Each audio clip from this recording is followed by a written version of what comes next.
charged in his killing, some made weeks before the shooting.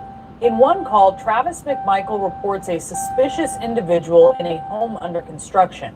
In another, on the day of the shooting, Travis's father, Gregory McMichael, reports a black male running down the street. Bryan Young is live for us in Brunswick, Georgia. Ryan, tell us the latest where this stands. Yeah, good morning, Brianna. There was a lot of emotion inside and outside the court yesterday, but I can tell you when they played those 911 tapes, you could hear Gregory McMichael making that 911 call when the chase was happening. Sure, tell the truth, whole truth, and nothing but the truth. I do. Go ahead, MC. The trial of the three men charged with murdering Ahmaud Arbery continued Wednesday with the prosecution focusing on police transcripts of interviews with the defendants in the hours after the fatal encounter. What is the next question that you asked Greg McMichael? Did this guy break into a house today? And what did Greg McMichael say in response from line 8 to line 13? Well, that's just it. I don't know. Glenn County Police Sergeant Roger Nohilly was the state's 7th witness. He interviewed defendant Gregory McMichael the day after the shooting. What did you ask him? Have you ever seen him before? What did Greg McMichael say? No. I've never laid eyes on the guy. Defense attorneys argued their clients, McMichael, his son Travis McMichael, and William Rodney Bryan Jr. were trying to conduct a lawful citizen's arrest. Attorney Jason Sheffield, reading from the recorded interview Gregory McMichael gave to Sergeant Nohilly, argued his son Travis only shot and killed Arbery in self-defense as the two wrestled over Travis's shotgun. I think his intention was to grab that gun and probably shoot Travis. That's in my mind. That's what I saw, you know. And with that in mind, if he'd had gotten that shotgun and there was any separation between Travis and him, I was going to cap his ass. And you understood he was describing to you the fight right at the very end of the confrontation. Former Glenn County police investigator Stephen Lowry took the stand to focus on defendant William Rodney Bryan Jr., who filmed the chase and ultimately the killing of Aubrey. Mr. Bryan says, front porch of the house, I looked up, see a black guy running down the road. According to Lowry's transcription of the interview, Bryan also sees a truck in pursuit and yells. Y'all got him, like a question? Did he ever ask the black guy if he was okay? Not that he told me. Did he ever ask the black guy if he needed help? No, ma'am. According to the transcript, Bryan told Lowry he had not seen Arbery prior to that incident. And he says, I just hear stuff that's been happening around the neighborhood. Outside the courthouse, Arbery's family and supporters discussed the toll the last 20 months have taken.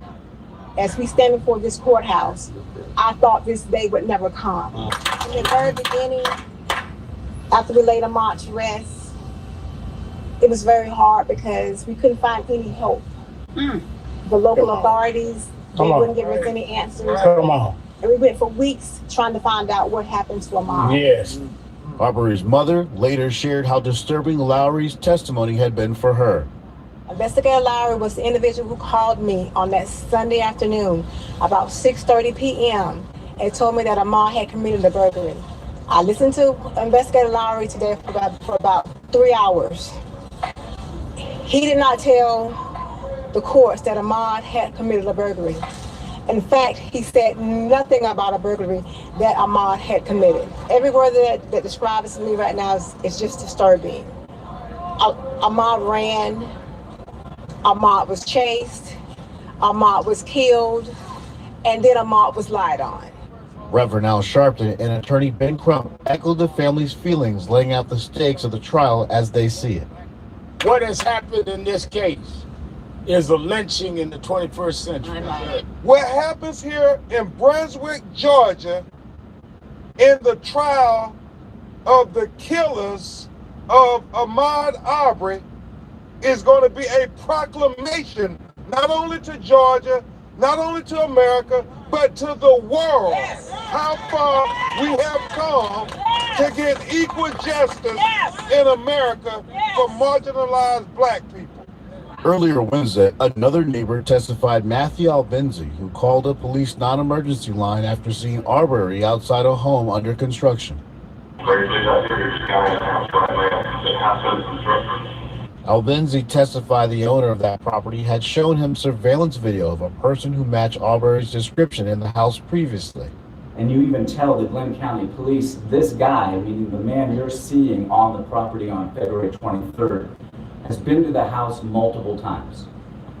And that's what it said on the call, but it might have been a heat of the moment. And, you know, I can't say who it was, that guy, or just somebody that looks like it's what I probably meant to say.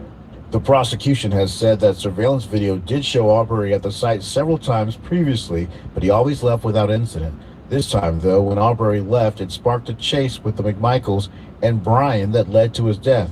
Albenzi testifies he regrets any of his actions that may have led to Aubrey's death. And that, of course, it still weighs heavy on your heart. Yes.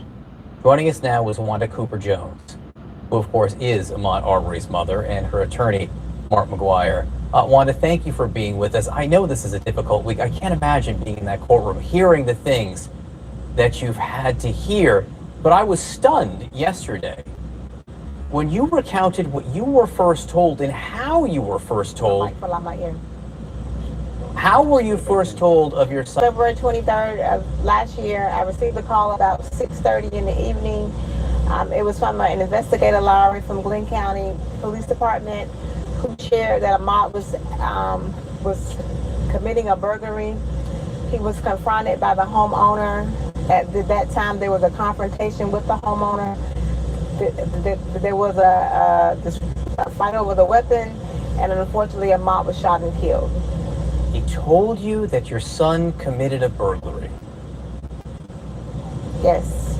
Now, we've all been watching this trial. There's no evidence of that whatsoever, and distinctly the absence of that evidence. So what's it like to sit and listen to this trial knowing that that's how you were told of your son's death? It was very, very uncomfortable.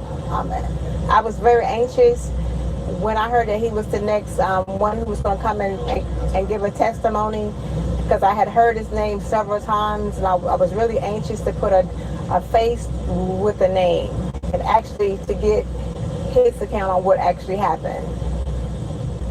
I'm going to play some sound of the trial now. This was a description, and again, I'm not even sure you can hear me, Wanda, but I apologize for making you hear this again, but this was a description that one of the defendants gave a law enforcement officer of what your son was doing, how they were trapping him. So let's listen. He was trapped like a rat. I think he was wanting to flee, and he realized that something, you know, he was not going to get away. Wanda, what's it like for you to hear this?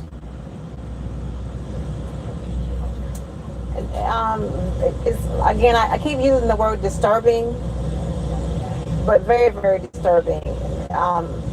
After the day that they called, they initially told me that he had committed a burglary. And then to sit through the trial to find out that Ahmad actually, he ran, he fought, he was killed, and then he was lied on. He was lied on. What do you mean? Like I shared earlier, they told me that he had committed a burglary. Ahmad hadn't committed a crime at all. Mark, we got a few seconds left here. How's the prosecution doing? Do you think they're making their case? Well, I think there's any number of pundits that will talk about the strategy and presentation of the jury. I'll stay away from that. I just want to add to what Ms. Cooper said about the investigator from the Glenn County Police Department. This is clear evidence of the deference that they gave to these defendants, of the prejudice that they held against Ahmad, who was the victim and not the perpetrator. And that was from the beginning of the case, from the moment that they arrived on scene, all the way until GBI got involved. Counselor Mark McGuire, thank you. Wanda, again, thank you for being with us. I know what, as you say, a difficult week this has been. Appreciate it. Yes. Thank you. Thank you.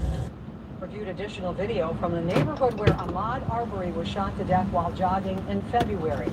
The incident sparked outrage and drawn national national attention to Georgia and its justice system. CBS's Omar Villafranca reports.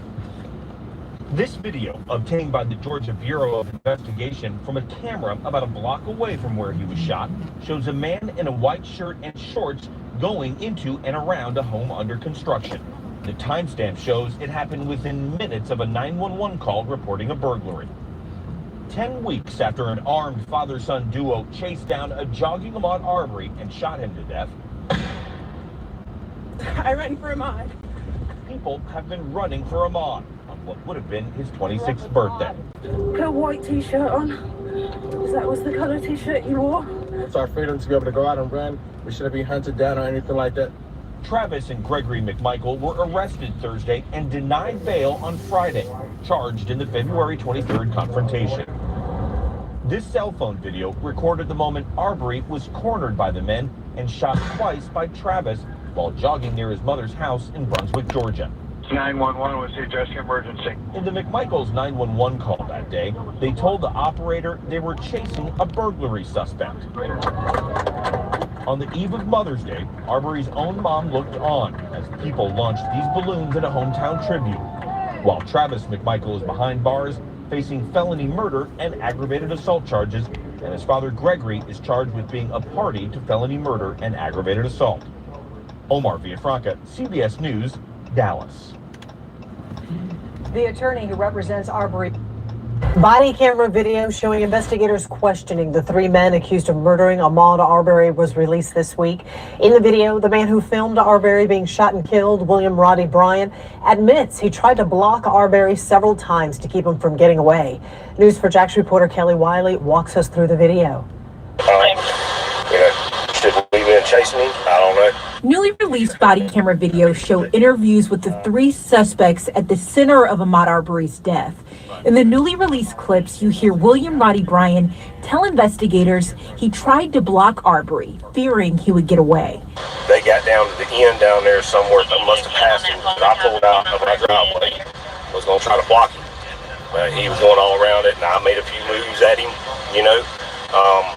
and he didn't stop. Bryan's attorney, Kevin Goff, first said back in May, Bryan did not participate in the shooting. Roddy did not participate in the horrific killing of this young man. 911 CAD reports show former district attorney investigator Greg McMichael and his son Travis chased Aubrey through the Satilla Shores neighborhood for 4 minutes after seeing him run out of a nearby construction site. The two claimed they recognized Aubrey from previous surveillance videos showing inside the open construction site. What's up? You got shot. Okay. I said, come on, let's go. So Travis runs and gets his shotgun because the other night, the guy stuck his hand in his pants. And so I grabbed my .37 Magnum. It's an old Glenn County PD issue, by the way. When I was stopped. So we take off. I jump in. My grandson's car seat is in the front. So you can't. People are entirely too trigger happy. People are entirely too trigger happy. And you know what's so funny? The people that are the most trigger happy are the people that are afraid to fight you with their hands. People that probably at one point in time used to get bullied in school, and now it's like, okay, hey, I can go get me a gun, and now I can show off, and now I got some power. I noticed that it's like, well, how are those two trials linked up? And I'm just noticing the type of people that pull the trigger. Like, these are not the type of people that's going to be in no hand-to-hand combat. These are the people that's like, oh, well, I'm gonna use my gun and let my gun speak for me. And I noticed that those people, to me, are cowards. They're cowards. Well, I went and got my .57 Magnum, and there's three of you guys. There's three of you guys and one him. Why did you grab a damn shotgun? It makes no sense. How are you fearing for your life, but you're chasing a guy in a truck on foot? Makes no sense. You hunted that boy down. You hunted that boy down, did what you wanted to do with him, shot him, and we're making these excuses. I'm seeing a lot of comments and commentary about, you know, he shouldn't have been in that neighborhood. They had every right to shoot him. That was self-defense. And I'm like, what the fuck? How was that self-defense if they hunting them down? Like, you could have called the police and say, hey, we got a suspicious guy in our neighborhood. You didn't have to take it upon yourself to hunt him down. He's on foot. Had no weapons. But I was listening to another content creator, and he was talking about Black Lives Matter.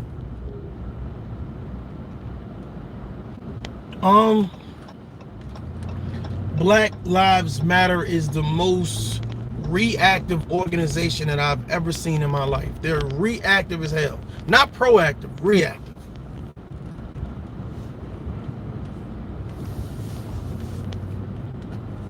And they always got the same Ben Crump. They always got the same lawyer involved, the same spokesman involved. You know, celebrities seem to always be available when it's time to talk about, you know, police brutality. You know, I mean, I don't know. I think it's just like people are picking and choosing what situations they want to talk about and in what situations they don't want to talk about, which is interesting to me.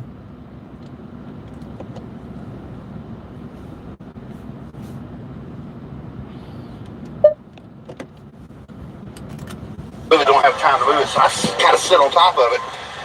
We see him come around the corner. We pull up beside him. Hey, stop! We want to talk to you. And he just keeps on running. And then Roddy pulls out at some point. I don't remember exactly. Anyway, we went past this house. The guy turns around and he starts running back this way. Roddy pulls out in his truck and kind of blocks him. So I said, Travis, go back that way. He said, no, I'm gonna go head him off.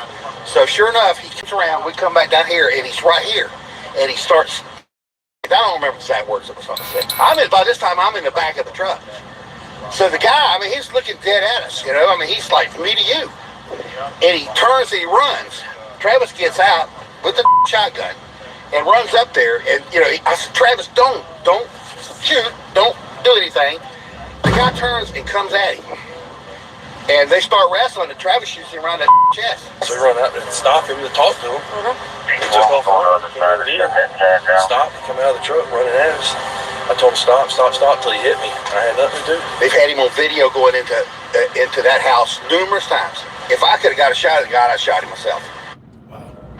And the owner of the construction site, Aubrey, was seen going out of the day of the shooting, and in the previous days is what the attorneys for the McMichaels are saying. They said the owner of that facility said he did not steal anything from the construction site. Investigators found no weapon on Ahmaud Arbery.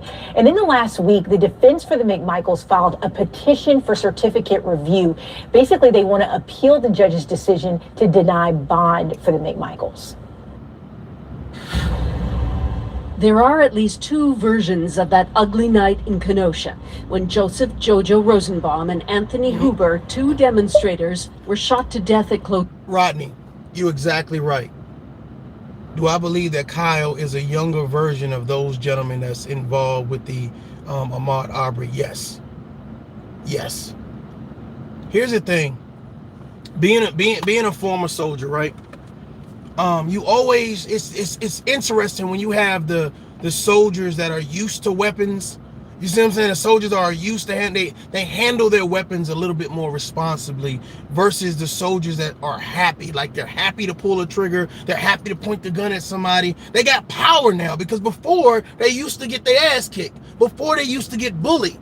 You see what I'm saying? They didn't have power before, but now I got power. I have authority. People are going to listen to me. They're going to notice me now. I'm going to have attention. And I'm telling you right now, if you look at these guys, right?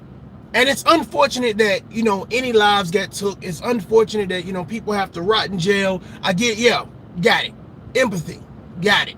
The issue is that when you look at the psychology of the shit, is these people are used to getting bullied. These people are used to not being heard and not being seen. You can look at their mannerisms, and you can look at how much. Here's a thought process. Just like it's interesting when someone says, well, I have all these guns. Well, you probably can only shoot one accurately at a time. So it don't matter if you got 50 guns if you can only shoot one accurately at one time. So I just look at people, how they talk about weapons as if it's the tell-all be-all, but it really tells you a lot about a person who always talks about going to get or using a weapon in a situation. And I'm looking at these guys and I'm listening to how they're talking, just like the gentleman said before, well, if I had a gun, I would have shot him myself. Well, here's my thought process. The only thing he was guilty of was running away from you guys.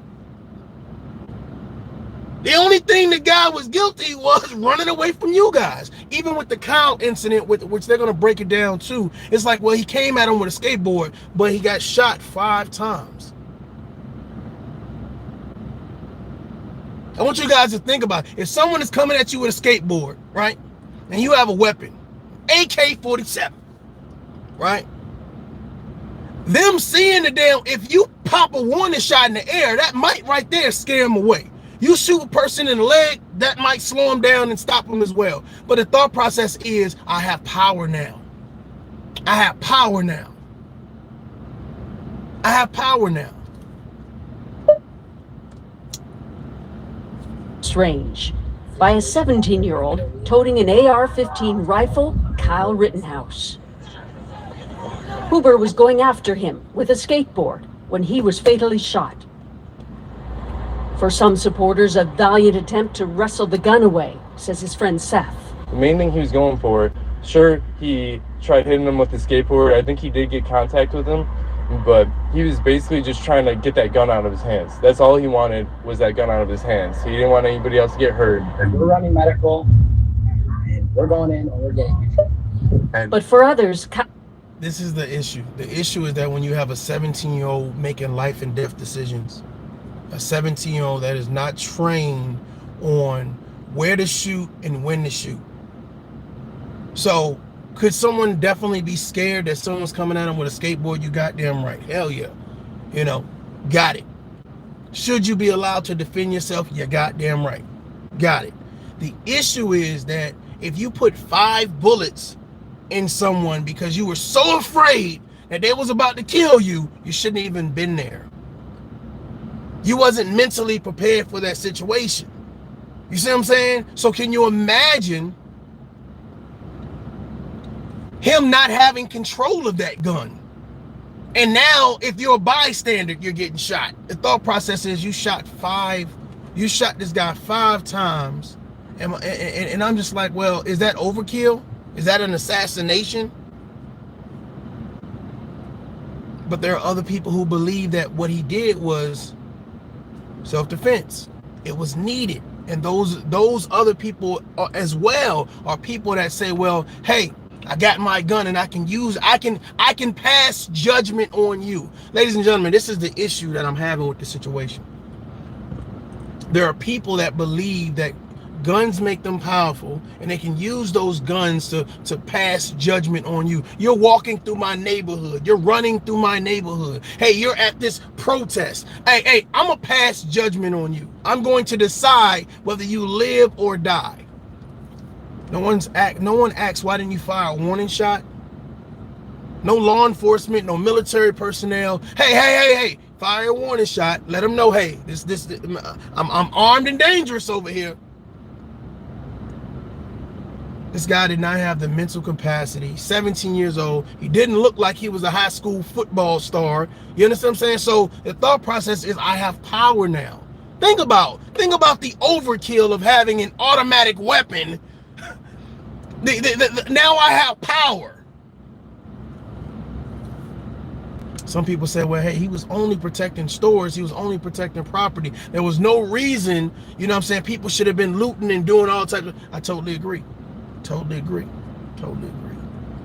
But here's another thing. I totally agree that there should have been someone more mature in the place of a 17-year-old kid, instead of him now having to decide someone else's life or someone else's death.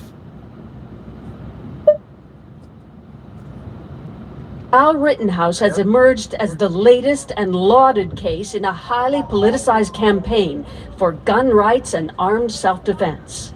The first deadly shooting occurred here at the car source. Kyle Rittenhouse's lawyer says he was retreating from an angry mob who were, quote, relentlessly hunting him down as prey. And the 17-year-old had no choice but to turn in this spot and fire in self-defense. Rosenbaum appeared to be unarmed and had 5 gunshot wounds, according to an autopsy. This is 100% self-defense, Tucker. Rittenhouse's lawyer, John Pierce, has taken the case public on Fox News. He was in imminent danger of serious bodily harm or death. Powerful gun rights groups are getting behind Kyle.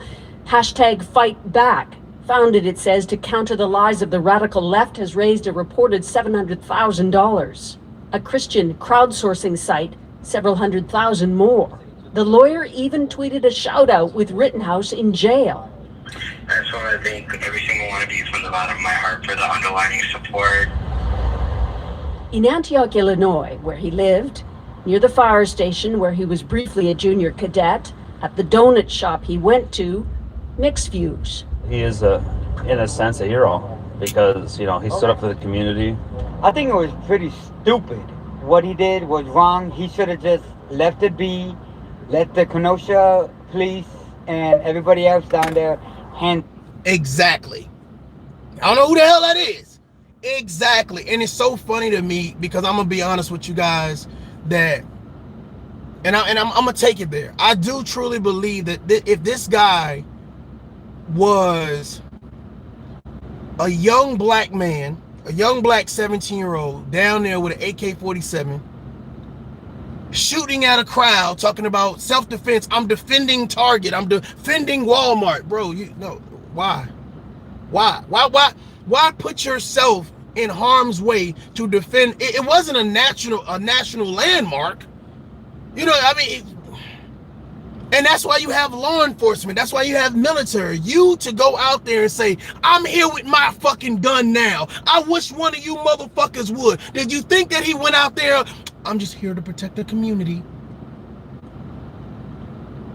I want you guys to think about what's going on with this 17-year-old who's probably not popular, right? He's probably not a popular kid. He probably ain't the guy that gets the girls. I just want to set the tone for this right quick because there are people cheering him on, calling him a hero. Your 17-year-old leaves your fucking house and says, I'm going down to the mall and protect Foot Locker, Mom. They ain't gonna loot Foot Locker, Mom. If you don't get your ass in the house and sit your ass down, that's what his parents should have been telling his ass. His parents allowed him to go down to a fucking rally and to stand in front of a building and say, oh, this is what you ain't gonna do. Well, who the fuck is you? Who are you? What sense of entitlement that you have that you gonna go protect buildings because now you got a big ass gun and you gonna decide who live and die? Get the fuck, let's go, Brandon.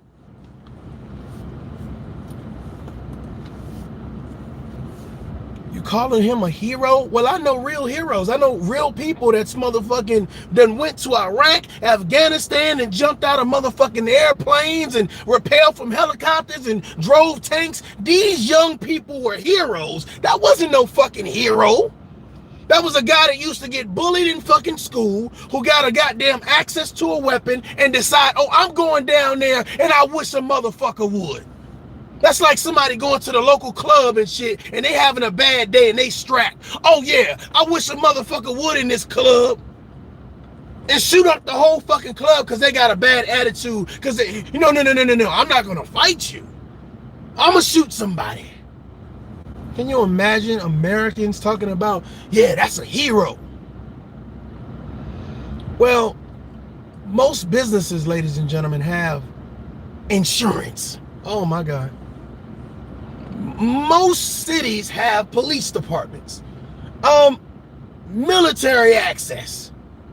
Why did this young man, why did Kyle feel like he needed to be the savior?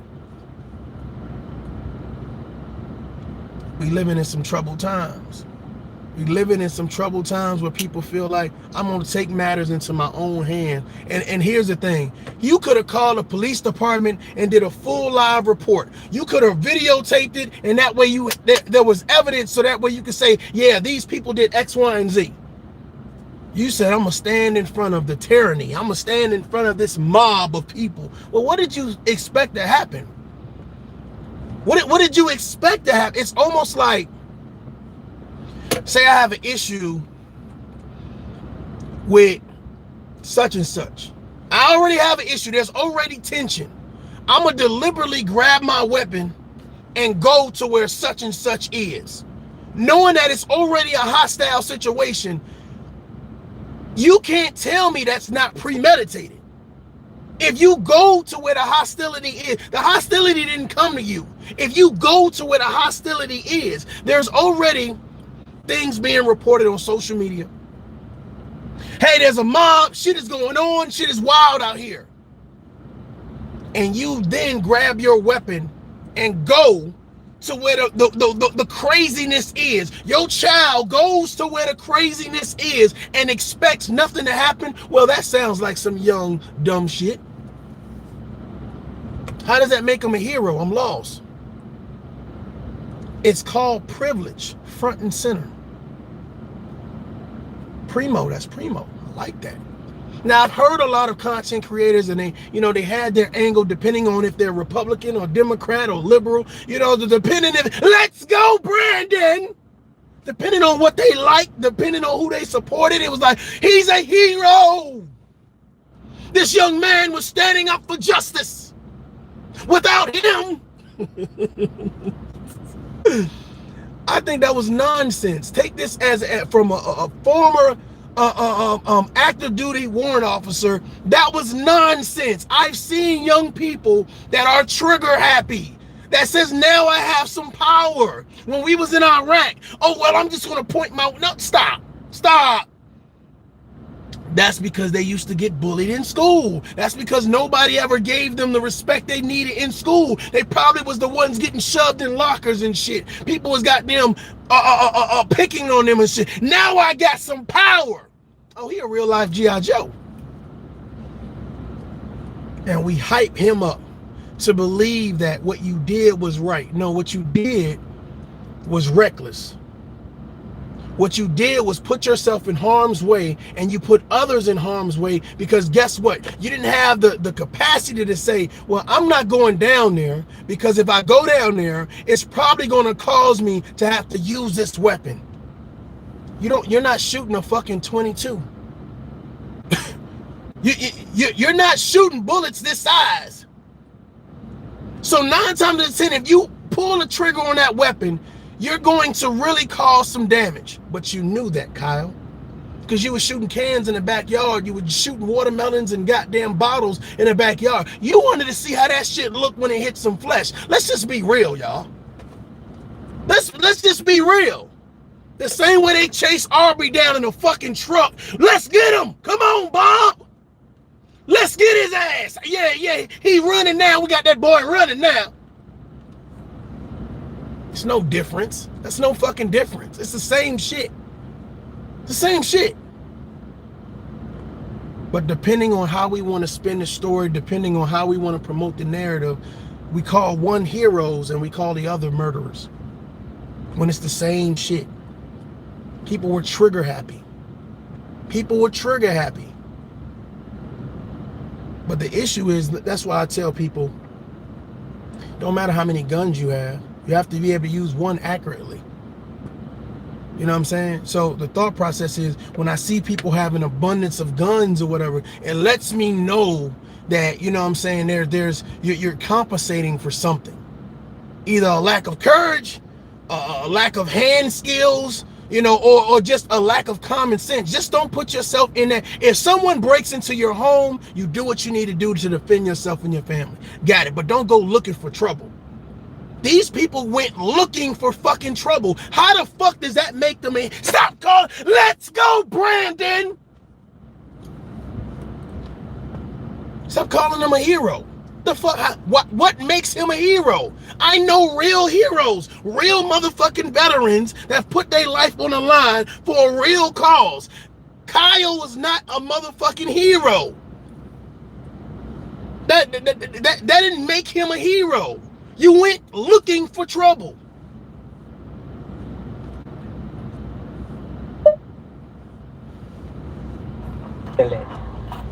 If the case goes to trial, it will stir tensions long after the barricades are gone. Susan Ormiston, CBC News, Kenosha, Wisconsin. Do you satisfy the testimony you're about to give in this matter be the truth, the whole truth, and nothing but the truth, so help you God? Yes. You may be seated.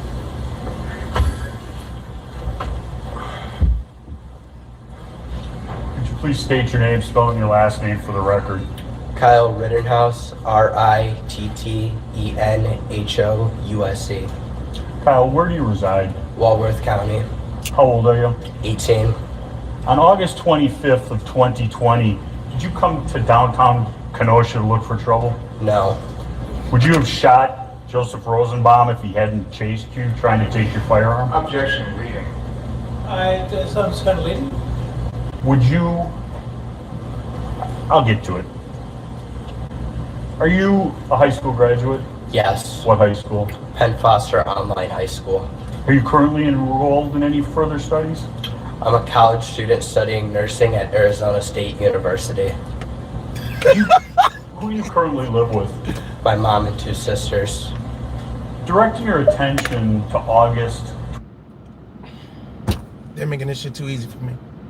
My mom and 2 sisters, and I'm studying nursing. Kyle is not a tough guy. He's not a tough guy. Kyle got the biggest fucking gun that he could get, and he went down to that motherfucking place trying to show the fuck who the fuck. Hey, I'm the man. I got the gun. I got the gun. And you know what's so funny is because even though a person has a gun, you can tell if they're chicken shit or not. Man, give me that goddamn gun. How dare you come out? Get your ass back to the house, Kyle. Get your ass back to the fucking go study biology. Get your ass in the house, Kyle. Come on, man. That boy should not have been down there. He should not have been down there. Did you go down there looking for trouble? Yes, you did. What the? I'm in the house Netflixing and chilling. I'm chilling like a motherfucker. You know what I'm saying? I get an alert. Oh shit, what the fuck is going down? Oh shit, they looting and robbing down there? Oh shit, let me go. Let me get out of my bed. Put on my clothes. Should I take a knife? Nah. Should I take a bat? No. What about a big ass stick?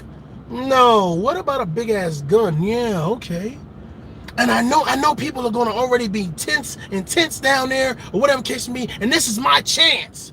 This is my chance to do something, to be seen and to be heard and to get some attention. Let me get in my car and get down there to the fucking drama, to the chaos, to the nonsense, to the toxicity. Let me leave the safety of my home with my mother and my sisters and my fucking nursing books and get my ass down to the chaos. That's premeditated. That's premeditated. You went down there in hopes of using your gun, in hopes of screaming self-defense. Because what you're not understanding is, you think he was just standing in one fucking place with a gun like a statue, or was he saying, hey, y'all get the fuck out of here? Yeah, you see the gun. You know who the hell I am. Come on, man. Come on. It's sadistic to think, oh, well, this was just a guy just doing, you know, being a good Samaritan. No. If someone was getting robbed and he pulled out his gun and he shot, you know, in the air, you know what I'm saying? And then those people came to rush him or whatever case to be, and he said, okay, hey, you know, let me self-defense. He went down there intentionally. And the thought process is, if this was a black man, a black young 17-year-old with a big ass gun going down, because here's the thought process. No one asks what made you the authority or what gave you the authority to feel like you can just go down there and fix the shit. Y'all gonna get the hell out of here because I say so. you went to a unarmed crowd that was probably burning some shit, probably doing a whole lot of crazy shit, and you felt that for some reason, as a 17-year-old college student studying nursing, living with his fucking mom and 2 sisters, you macho man Randy Savage. Ooh, I'm gonna get down there and I'm gonna show him. If you don't sit your entitled ass down somewhere, if you don't sit your entitled ass down, so bruh, we gotta stop this, man. I'm telling you, punks can have guns, cowards can have guns. Just because you have a gun don't make you powerful. What it makes you is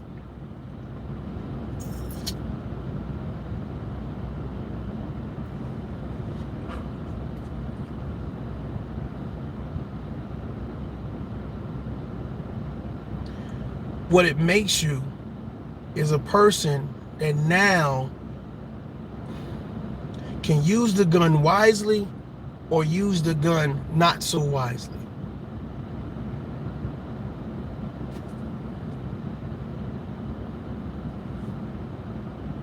A target. You right? 25th of 2020. Where did you reside? Antioch, Illinois. Do you remember the address? 286 Anita Terrace, apartment 104, Antioch, Illinois. And who did you live with there? My mother and 2 sisters. What's your father's name? Michael Rittenhouse. Back on August 25th of 2020, where did he reside? He lived in Kenosha, in the city of Kenosha, in the apartments behind the Pick and Save on 50th, on 50. Do you have any other family that's from Kenosha? Yes. What? My grandmother, my aunt, my uncle, and cousins all live in the city of Kenosha. Okay. There's been testimony in this trial of the prior Arbery question, which has been marked states 28. You've seen that gun? Yes. Before August 25th of 2020, had that gun ever left the state of Wisconsin? No. Now, before this event happened on August 25th of 2020, did you have any hobbies? Yes. Tell the jury what you like to do. I was a swimmer. I enjoyed working. I was a lifeguard. Hanging out with friends, going to the beach. Just normal teenage stuff. Were you a member of any groups, organized groups? Yes. What? I was a police explorer for Grays Lake Police Department, and I was a firefighter EMT cadet for Antioch Fire Department. Did you have any training in life-saving, anything like that? Yes. What? I was a certified lifeguard. I am a certified lifeguard and swim instructor. What the fuck does that got to do? Dude, you wasn't a policeman. You wasn't a security guard. You wasn't Terminator. You went down there on some fuck shit. Man, I'm about to piss somebody off. Let's go, Brandon. I'm about to piss somebody off. I was a cadet for... Fuck, I don't give a fuck. Bro, listen. You working around policemen don't make you a fucking policeman. Don't give you authority over anyone. It doesn't fucking matter. You can be a janitor in a police station. That doesn't give you fucking the authority to tell people, I'll arrest you. Sit your ass down. That's what somebody should have been telling Kyle. As soon as whether his dad was in the home, connected to the home, his mama was there, wasn't there. The issue is this is a failure at parenting. This is a failure for someone feeling they have the entitlement because they worked around somebody that had the juice. Can I talk to y'all? Y'all in UK? Let me talk to y'all real quick. Someone felt like I got the juice because I'm the man next to the man. So now I'm gonna say, oh, well, yeah, I'm a cadet. I'm gonna go down here. Motherfucker, you playing cops and robbers with people in real life. You playing cops and robbers with people in real life. You some type of miniature police cadet. I was getting my ass whooped. You got that story. You got that tone in your voice. Oh, just regular teenage shit. Well, here's my thought process.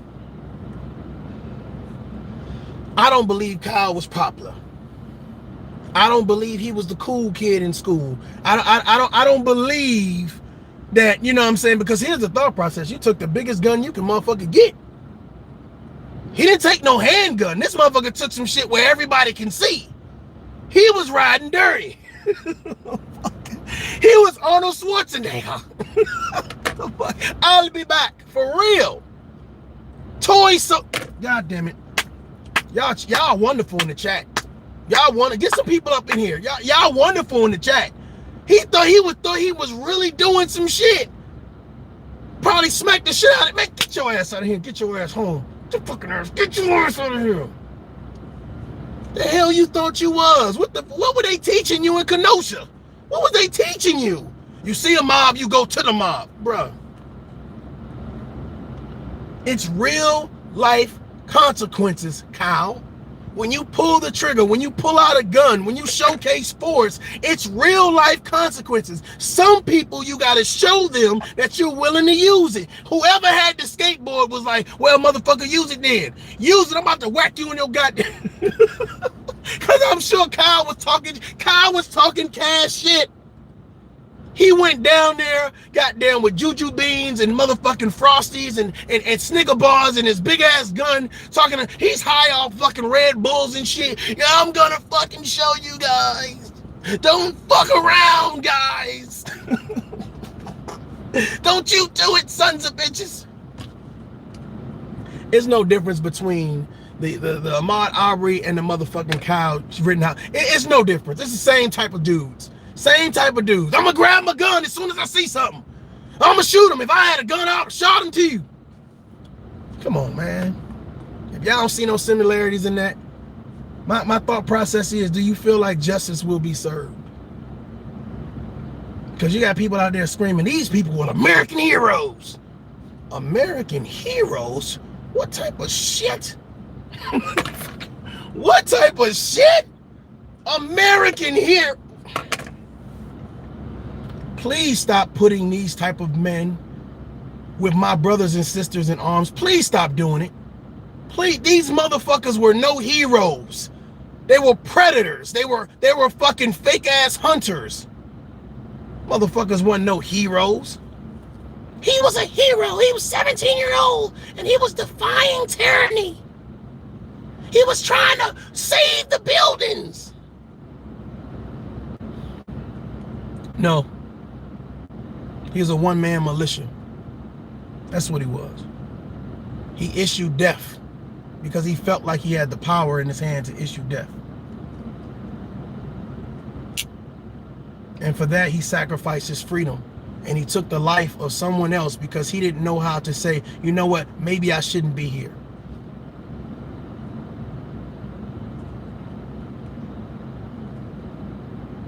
Stop making people heroes. Stop throwing that word around loosely. He wasn't no motherfucking hero.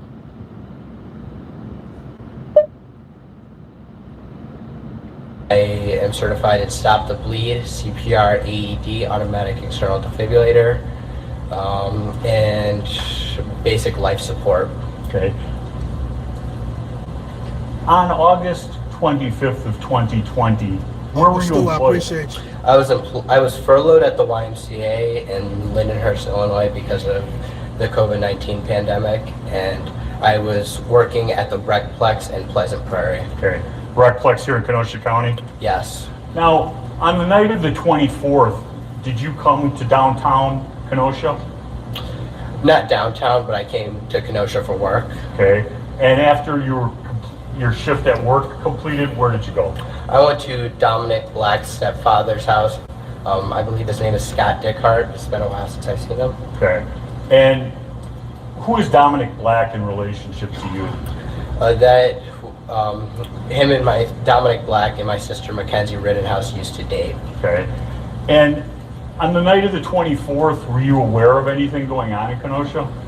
I knew there was protests, demonstrations, and riots going on in the later evening. Okay. And how were you aware of that? I saw videos on social media. Stop. Stop. Ladies and gentlemen, stop. Stop. You saw videos on social media and you carried your fucking happy ass down there because you wanted to motherfucking be seen. It wasn't about saving anyone. It wasn't about supporting anything. It's like, how can I go be a part? How can I go be with the cool kids? How can I jump into the action?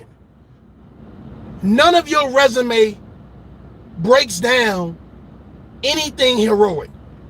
You've been trying to be this superhero. You've been trying to be this little cadet. And you thought this would be a great opportunity to exercise your entitlement, to exercise the things that you've been seeing, the grown men and women around you, the real heroes around you. This is my opportunity. This is my 5 minutes of fame. This is my chance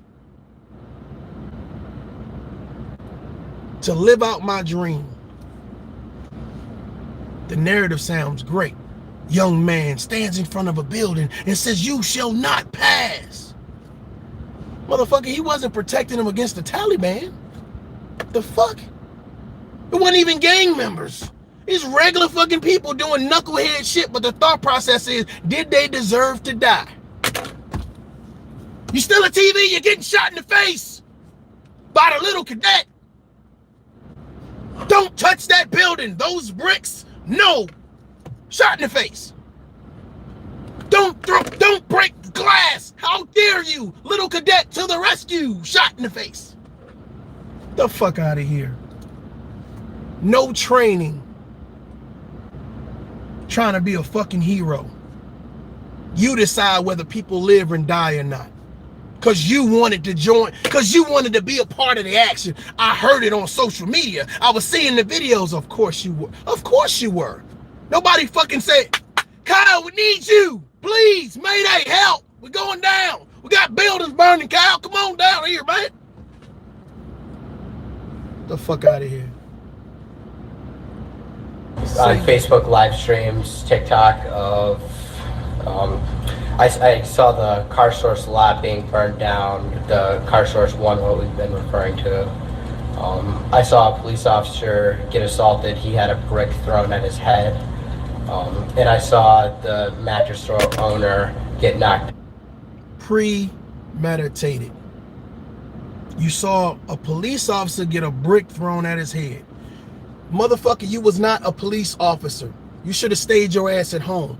You thought, I'll go down there and do something heroic. I'll put myself in harm's way, so now I look like a hero. That was pre-fucking meditated. Premeditated. You took that gun in hopes to use that gun. Well, they're already acting up, so when I use it, it's self-defense. Premeditated. And then 9 times out of 10, the people that you're pointing your gun at, they don't look like you, Kyle. They don't look like you, Kyle. That's my issue with this. You're calling this man a hero, or this young boy a hero, pointing a gun at people who look like me. Just because I want to be a knucklehead, and I'm a teenager too, and I want to break glass and set fire, whatever the fuck it is that I'm doing that I should not be doing. But the fact of the matter is, do I deserve to die? For some reason, when it comes to these heroic things that happen, oh yeah, Aubrey was running through my neighborhood and I thought he was stealing lumber. I thought he was stealing tools, so I fucking shot his ass. Me and my dad hopped in the truck and we ran that motherfucker down. Yeah. Let's go, Brandon. The same fucking type of people. Same fucking, they hunt, they're predators. They not heroes, they're predators. They hunted these people down. They went down to where the action was. It takes 3 men and a motherfucking gun to go get one black guy. Get the fuck out of here.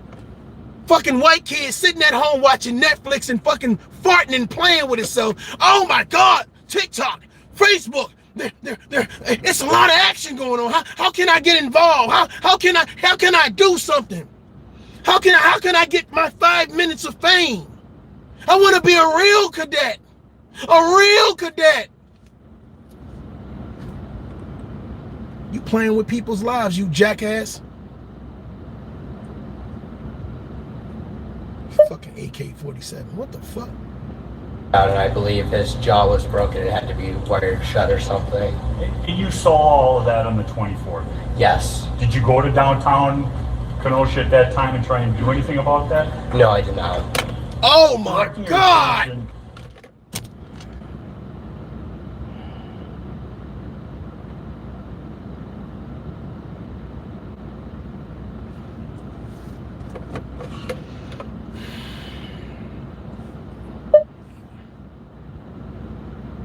To the late morning of August 25th, 2020. Did you have occasion to go downtown? I did go to downtown in the morning of August 25th. Who did you go there with? I went there with Dominic Black, my sister Mackenzie Rittenhouse, and Ray Dickhart. And describe what you did. We walked around for a little bit, and then I believe at around 11:30 noon, we ended up at Ruther Central High School, where we ended up cleaning graffiti for about, I want to say, an hour and a half to 2 hours.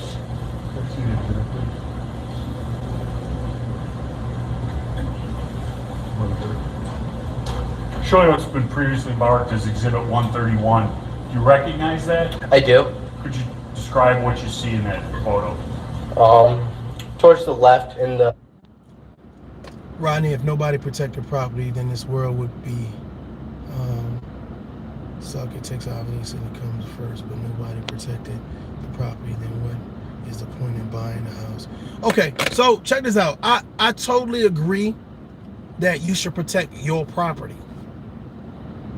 Listen to me. I totally agree that you should protect your property. But I'm not standing in front of Target or Walmart talking about you shall not pass. I'm not gonna go put on my army uniform, get back in army uniform and grab guns and say, oh hell no. It ain't your property to protect. It wasn't like it was a local church. But the thought process is, guess what? Y'all gonna do whatever the fuck y'all gonna do because there ain't no people around to get hurt. This is a goddamn building. If that's what you want to do, then you are going to be prosecuted by the law. Kyle is not the law. Kyle is a fucking cadet that works around the law. He's not the law. But if you listen to Kyle's story, that's why I'm playing it for you guys, right? He's the type of guy that sits and wants to be a part of the action. He's the type of guy that wants to be on the football field, but he plays in a band. Do you understand what I'm saying? He's the type of girl that likes the girl. He's the type of guy that likes the girl, but somebody else gets the girl because he's too scared to talk to them. Kyle is that guy. I've seen Kyles like that. I've seen men that are saying, how can I get in the play? How can I get the action? How can I get my name up? Ladies and gentlemen, if you listen to Kyle, nothing about Kyle sounds like, does he say, oh yeah, you know, going to college, I'm playing football, I'm playing some type of man-to-man sport. Nothing about Kyle is hard. The most aggressive thing about Kyle is the gun that he was using. Kyle should have never been put in that predicament, but he willingly put himself in that predicament. That's the question that you need to be asking. When you talk about premeditated, that means you thought it through. You thought it through. You knew what you wanted the outcome to be. Now, I'm not saying that he wanted to deliberately go somewhere and shoot anybody. He damn sure wanted people to see him with that gun. That's a fact. He damn sure wanted people to see what, hey friends, hey sis, look at what I'm doing. I'm the man now. And what happened was people tested him. Normally that's what happens. When you pull out a gun, people make you use it. If you pull out a gun on me, I'm gonna make you use it. That's the thought process for a lot of people. And then here's what happens. Ladies and gentlemen, this is what you guys don't understand. Did Kyle have any previous notion, or did the people that he had the gun pulled out on, did those people know Kyle was a punk in real life? Oh my God. Can you imagine somebody you seen get bullied in school or really wasn't popular in school, and now all of a sudden they had some type of authority? Man, if you don't get the fuck out, man, get out of here with that bullshit. Think about what these people are thinking. Like, we ain't listening to you. Get the fuck out of here. Oh, you're gonna listen to me or else? Or else what? Or bust a move, motherfucker. Do something. Think about that shit. Think about it. I don't want to give you my perspective. I want you to take my perspective, balance it off the facts that you know, and in common goddamn sense, and you will arrive at a good conclusion. You will arrive at a good conclusion. Nothing about Kyle's background showcases him doing anything aggressive. Him doing anything that would really give him some real authority.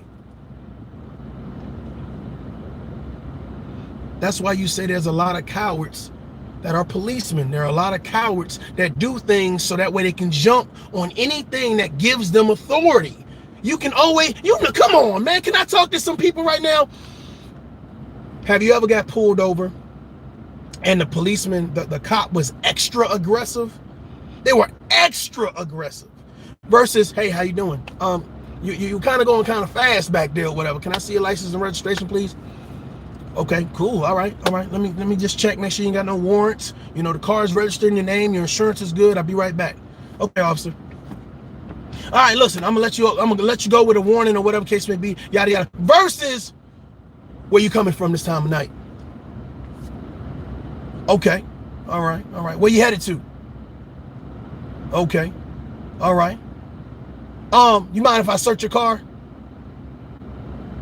Huh? What? Just takes it up a notch. You can always tell who's used to authority. Kyle wanted authority.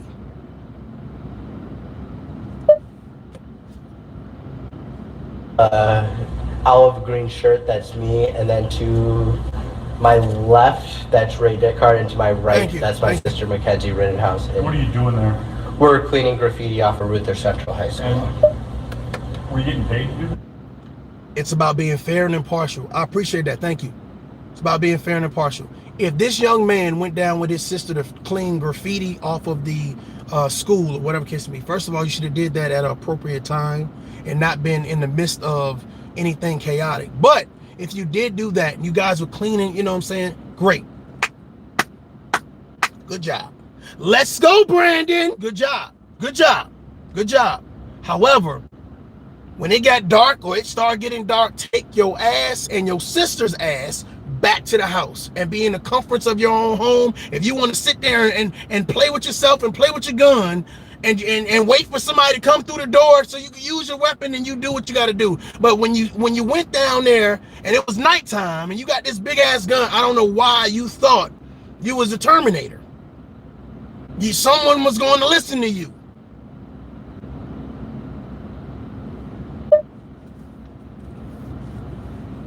No, I was not.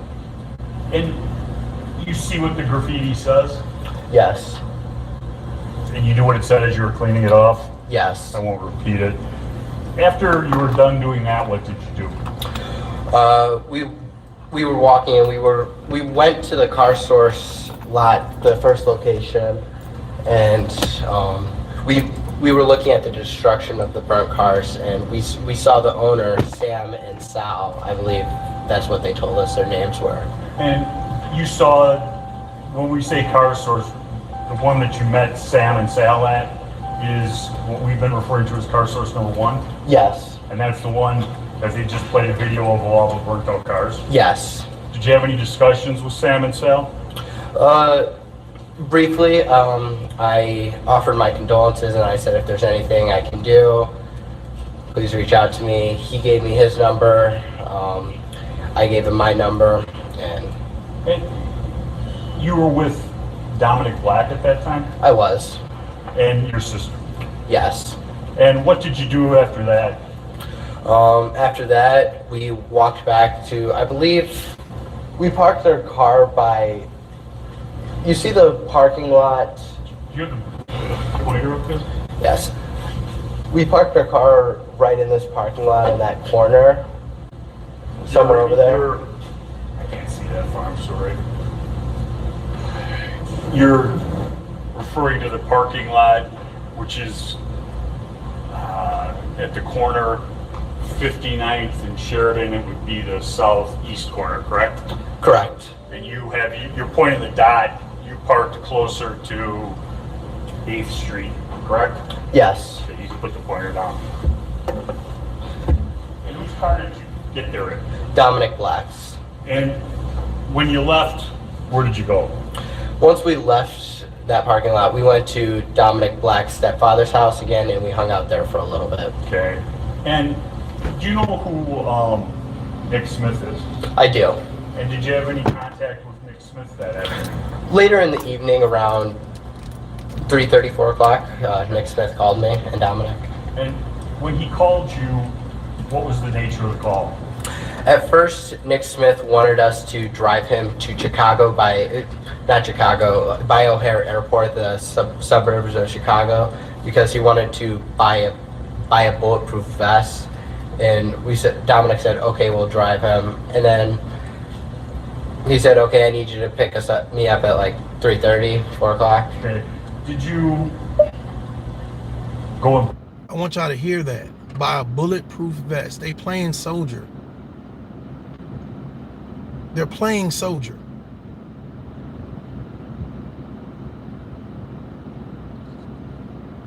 They're playing soldier.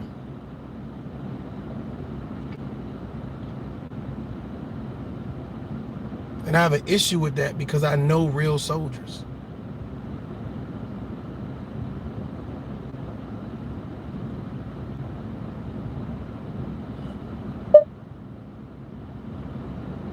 Pick him up eventually? Yes, we actually, before we picked him up, we went to Jelensky's. Okay. What did you do at Jelensky's? We bought, Dominic wanted me to buy 2 rifle slings. And did you? I did. One was for what? One was for my rifle, and the other one was for Dominic's rifle. Okay. And why did you care about your rifles that evening? You're right, Rodney. You're right. The reason for the slings were just so it's like a retainer, so if I'm helping somebody with first aid, I can just like dangle my rifle behind me and I don't have to worry about somebody just randomly going and picking it up off the ground, just as like an extra measure so it won't be taken from the ground. And what time did you go to Jelensky's? I want to say about 2:30, but I don't know exactly for sure. Okay. When did you first have contact with Nick Smith? 3:30, 3:15. Okay. 3:15, 3:30. And was there any discussion regarding car source at that time? Yes. What? Nick Smith, once we picked him up, he wanted to go to a bank to withdraw money. The bank was closed, and then he was like, hey, would you guys like to come with me and help watch over the car source, make sure there's no fires or anything? And Dominic said yes. I agreed. I said okay. And then I said, here, Nick, I don't really need my bulletproof vest. I'm gonna be helping people with first aid, so I gave him my bulletproof vest. And by you giving him... Ladies and gentlemen, they went down to a location, not as kids. I want you to understand this. They went down there as an armed militia. A self-appointed armed militia. Bulletproof vests and automatic guns. They went down there as an armed militia, and he is talking to this guy like they went down there for fucking ice cream. How many people, how many teenagers right now, if you walked into your teenager's room and they had a fucking automatic weapons and bulletproof vest, would you ask them, would you think it was just a regular day? Would you think it was just a regular day? Would you think it was just a regular day? If I was in that courtroom, I would be like, you little stupid motherfucker. You dumb, ignorant bastard. You was an armed militia. Bulletproof vest. Oh yeah, and I wanted to sling my rifle and I'm laughing because we wore bulletproof vests. 9 on our hip. M4. We was in war. This little motherfucker is playing fucking soldier. And y'all calling him, let's go, Brandon. Y'all saying this motherfucker is a hero. He deliberately put himself in harm's way so he can fucking exercise, oh yeah, guns. How is this different from Ahmaud Arbery? I feel like I can insert myself over you. I can insert my dominance over you. How is it? Somebody tell me how this is different. They thought they were being heroes. We gonna hunt him down. He running. He on the run. You're gonna go down into a crowd of people that you know it's already hostile or whatever case may be, and you're going up there, bulletproof vest and big ass guns, and you're going down there so they won't spray. Think about this. If you vandalize a building, you did all that so you can stop people from spray painting a building and breaking windows? What gave you the authority to think that you were that person that could issue orders and commands? You will listen to me. You will obey. Can you imagine a runt, a nerd, a geek, a weirdo, a wimp with a bulletproof vest on and a big ass gun barking orders? Because that's what happened. I can almost guarantee you that's what happened. Talking shit.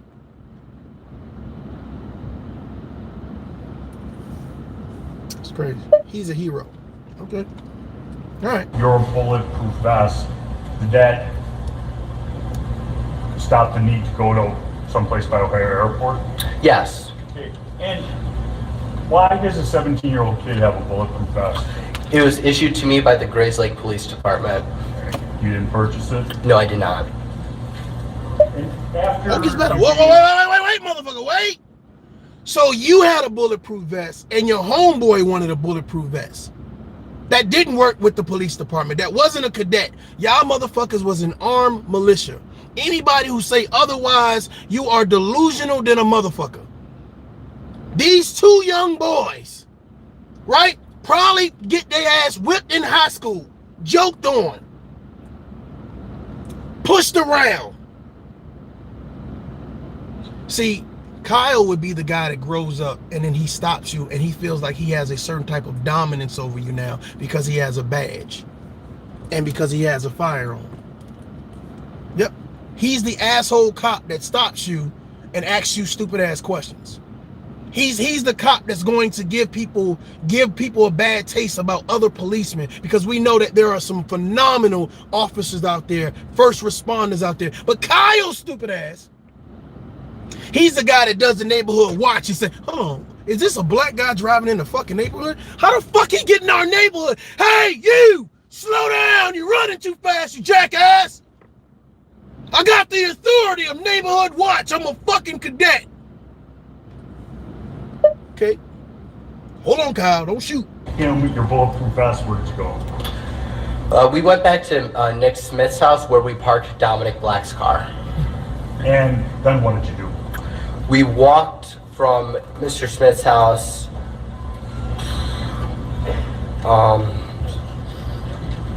Once we parked at Nick Smith's house, we walked from Nick Smith's house to the car source 1, cutting through the Ruther Central backside parking lot, because Nick Smith lives on the same street of... You don't have to say where Nick Smith Okay. lives. He lives within walking distance from here? Yes. Okay. And so you go to car source 1? Yes. And that's the burnt out one? No, car source 2, my bad, across the street. Okay. And at Car Source 2, that's where you spent most of the evening? Yes. Okay. When you first got to Car Source 2, the one at 59th and Sheridan, what happened? The owners were there, Sam, Sal, and his father, and I believe, I think it was his uncle there also. He was driving a van of some sort. Okay. And what was the discussion? Sam and Sal thanked us for coming out to help. And then Sal said, hey, why don't you guys hop in my car? If I remember correctly, it was either a white or black BMW or Mercedes. I don't recall exactly. And why did he want you to get in his car? He was gonna drive us down to Car Source lot number 3. Okay. And did you agree to get in his car? I did. And the young George Zimmerman, possibly. Rain Stokes says, forgive me if I'm wrong, but wasn't he was going there to put out, I hate reading shit out loud because I don't know if you guys be typing fast, but the words don't be like in the right order and shit. He was going there to put out fires and didn't have a first aid using to help the rioters. From my understanding, he did have a first aid kit, and the intentions was to go there and support people that were for some reason being harmed. Like he said, he was talking about the police officer getting hit in the head with a brick, etc., etc., etc. The thought process is that he's not an EMT. He doesn't have any legal authority over anyone. So why, as a teenager, as a college student, as a child, why would you put yourself in harm's way? Again, I truly believe he went down there acting as if he was a part of a militia. Bulletproof vest and guns. You're defending property that you have nothing to do with, that you get no type of revenue from, that your name is on no deed or your name is on no paperwork, but you took it upon yourself, you and your friends, your group of friends, to play cop.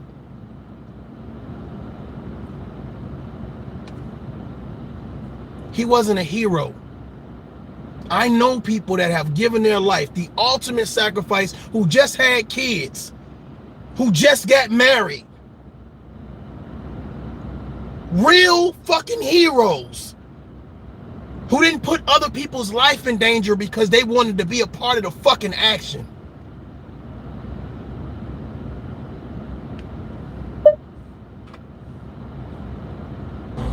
who went to car source number 3? Me, Dominic Black, and Nick Smith. And who was driving? Sal. And when you got there, what happened? We got out and we hung around for a couple minutes, and then some people showed up. I now know who they are, but at the time I didn't. Okay.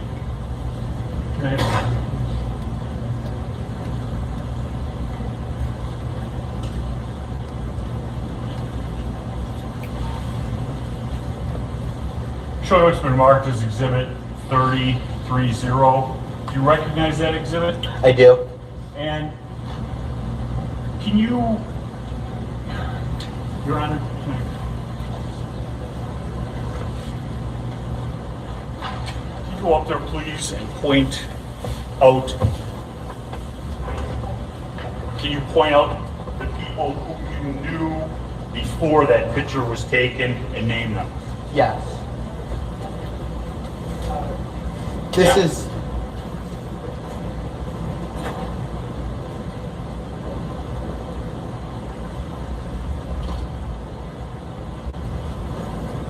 This is Sal, the owner.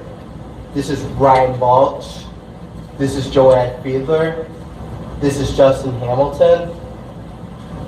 This is Dustin Colette. This is Nicholas Smith. I don't recall his name. This is me, and this is Dominic Black. Okay.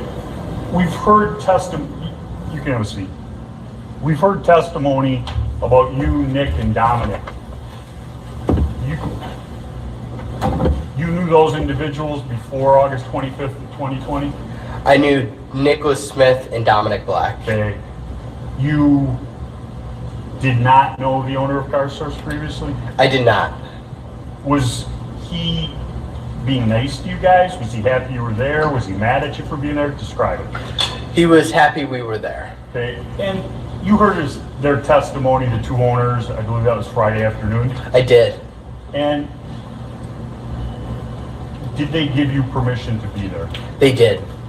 And the other individuals in this photograph, some of whom have testified in this trial, 10 minutes before this photograph was taken, did you know any of them? I did not. Had you ever spoken to any of them? No. And when you were there, what was the idea? Annalisa, no shade taken. I totally understand what you're saying, and I appreciate the feedback. Matter of fact, I appreciate all you guys' feedback, whether I agree or disagree. That's why we have this tough conversation. It's a difficult conversation.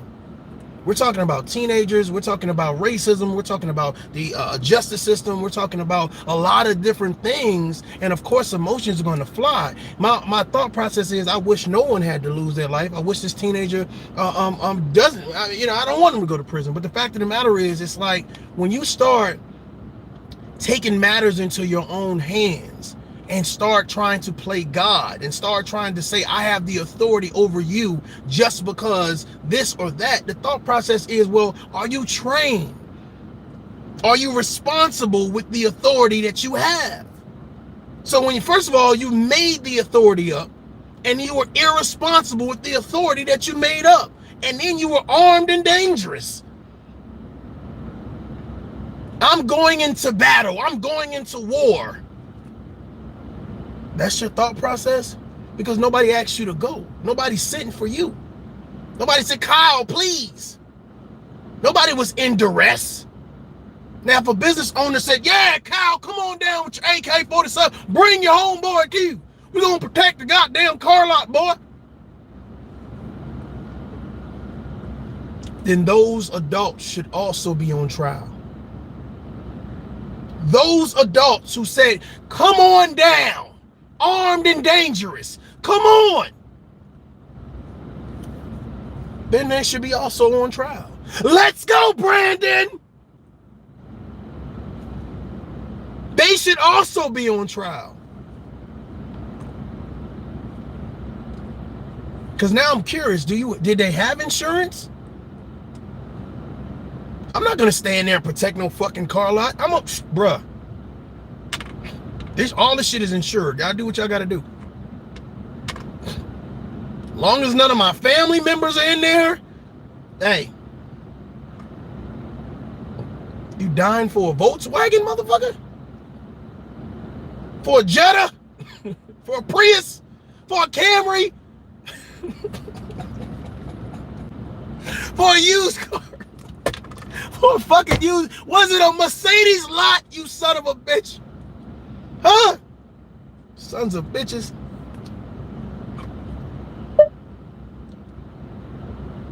Here, was there a plan? What was going to happen?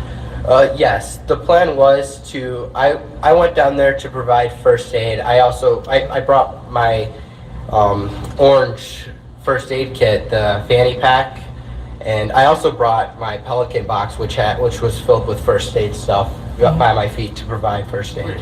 The orange box by your feet, you know, now that I think about it, I think he brought the first aid kit for him and his friends just in case they got hurt. He brought a fucking bulletproof vest, he brought fucking ammunition, obviously, and he brought rifles. Why wouldn't he bring, think about this cadet, this fucking Boy Scout. I want you guys to I'm telling you, y'all, this is a psychology to this shit. I'm good with this shit. He planned it. It wasn't a spur of the moment type thing. They spent the day going around buying guns and ammunition and I gotta get an extra kit. In case we get hurt, don't worry. I got that training. It's not for the rioters, it's for us in case we get hurt. I want you guys to think about that.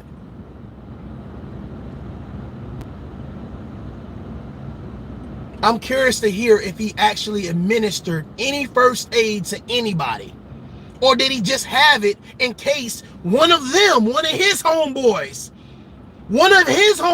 got hurt? Think about it. This is a knucklehead ass kid. He think he's smart. Okay, I'm gonna bring snacks and donuts and Gatorade. Okay, and we're gonna need a first aid kit too, and a blanket. He planned it. It's premeditated.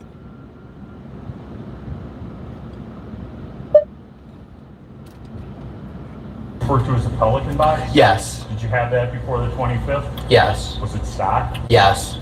With things that you had bought and brought? Yes. And do you go with that every day, or is that because of the situation? It was in the trunk of my car. Okay. And the fanny pack, what's the situation with that? It was my work bag. I brought it to work with me and I would put it under my lifeguard booth. Okay. And that had first aid supplies? Yes.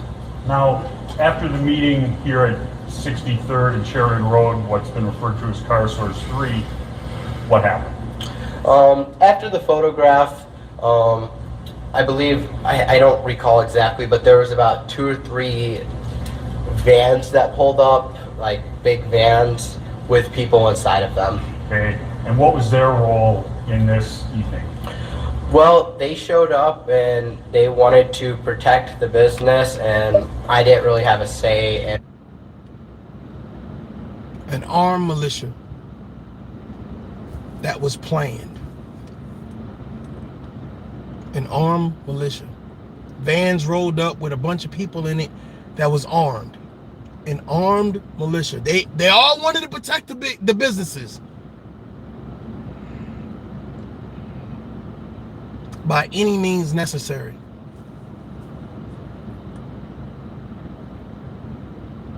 I want you to listen for if he ever fired a shot in the air, a warning shot. I want you to listen for if he ever administered first aid to anyone that was hurt. Listen for these things, because these things help identify and outline the cause and the reasoning for you being there. I don't believe I believe the story now has gotten changed up and compact and compartmentalized and to the point where it's just like, what's everything that you brought down there? Okay, cool. You're gonna say that you used the first aid kit. You brought that down there to administer aid, okay? You're gonna say the reason why you got a bulletproof vest on is because the crazy thing about it is, did anybody get shot down there? How did you know guns were down there? How did you know you needed a bulletproof vest? How did you know that? At any point in time, I can understand, did he ever say that he heard any shots fired? No, he said a motherfucker got hit with a brick, right? Some shit got caught on fire, but he never at one point said there was bullets everywhere. I was crawling through the goddamn desert and shit flying, knocked my teeth. So what would make you think that you need a bulletproof vest? What would make you think that you need an automatic rifle? Several automatic rifles. What did you see that showcased that you needed that? Or were you the judge and jury? Y'all got bricks, we got guns.